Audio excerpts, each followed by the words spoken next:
History Chapter 1, Class 10th, The Rise of Nationalism in Europe Part 3.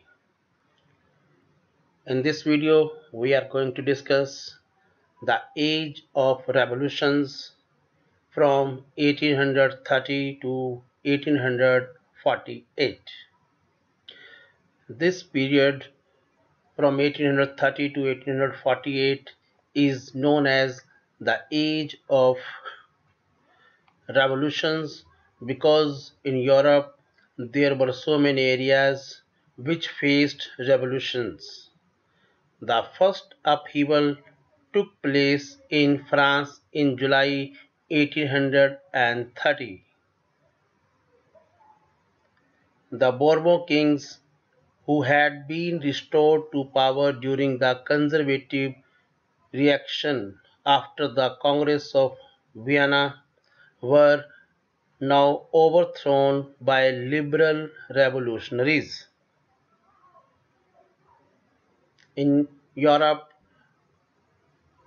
most of the events were generally influenced by France that time.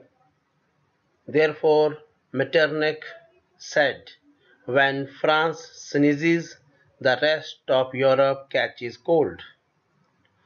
An event that mobilized nationalist feelings among the educated elite across Europe was the Greek War of Independence. Greece had been part of the Ottoman Empire since the 15th century. The growth of revolutionary nationalism in Europe sparked off a struggle for independence among the Greeks which began in 1821. So after a struggle, finally the Treaty of Constantinople of 1832 recognized Greece as an independent nation. The romantic imagination and national feeling. The development of nationalism did not come about only through wars and territorial expansion. Culture also played a vital role in creating the idea of the nation. Art and poetry, stories and music helped express and shape nationalist feelings. Romanticism was one such idea.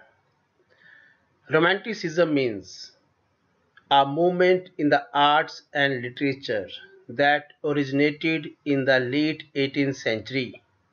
It emphasized inspiration, subjectivity, and the primacy of the individual.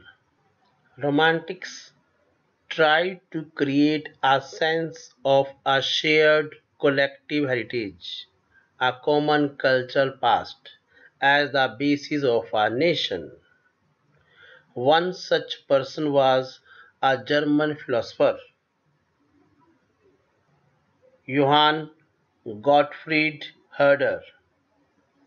He claimed that true German culture was to be discovered among the common people, das Volk. It was through folk songs, folk poetry, and folk dances that the true spirit of the nation was popularized. So, collecting and recording these forms of folk culture was essential to the project of nation building. Poland was one good example of romantic nationalism, romanticism. Poland had been partitioned at the end of the 18th century by the great powers Russia, Prussia, and Austria. Although Poland no longer exists as an independent territory, national feelings were kept alive through music and language. Karol Kurpinski celebrated the national struggle through his operas and music, turning folk dances like the Polonaise and Mazurka into nationalist symbols. Language too played an important role in developing nationalist sentiments. After Russian occupation, the Polish language was forced out of the school and the Russian language was imposed everywhere. But the Polish church and clergy in Poland began to use language as a weapon of national resistance. Polish was used for church gatherings and all religious instructions. The use of Polish came to be seen as a symbol of the struggle against Russian dominance. Next topic: hunger, hardship, and popular revolt. The 1830s were years of great economic hardship in Europe. The first half of the 19th century saw an enormous increase in population all over Europe. Poverty, unemployment, overcrowded slums, the rise of food prices, or a year of bad harvest, all these things led to widespread poverty in town and country in Europe. The year 1848 was one such year. Food shortages and widespread unemployment brought the population of Paris out on the roads. King of France Louis Philippe was forced to flee. A national assembly proclaimed a republic, and it granted suffrage to all adult males above the age of 21 and guaranteed the right to work. National workshops to provide employment were set up. The Revolution of Liberals 1848. Parallel to the revolts of the poor, unemployed, and starving peasants and workers in many European countries, in the year 1848, a revolution led by the educated middle classes was underway. This middle class combined their demands for constitutionalism with national unification. They took advantage of the growing popular unrest to push their demands for the creation of a nation state on parliamentary principles. In the German regions, a large number of political associations whose members were middle class professionals, businessmen, and prosperous artisans, came together in the city of Frankfurt and decided to vote for an all German National Assembly.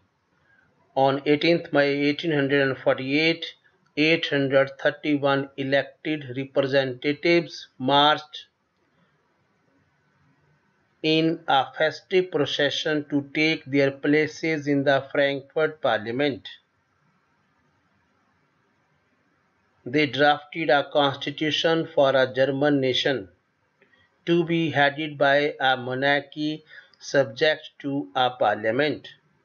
But when the deputies offered the crown on these terms to Frederick Wilhelm IV, King of Prussia, he rejected it and joined other monarchs to oppose the elected assembly. In the end, troops were called in and the assembly was forced to disband. This event in the German and the world history is known as Frankfurt Parliament of 1848. Although conservative forces were able to suppress liberal movements in 1848, but they could not restore the old order. Monarchs were beginning to realize that the cycles of revolution and repression could only be ended by granting concessions to the liberal nationalist revolutionaries. Hence, many changes were introduced in Europe.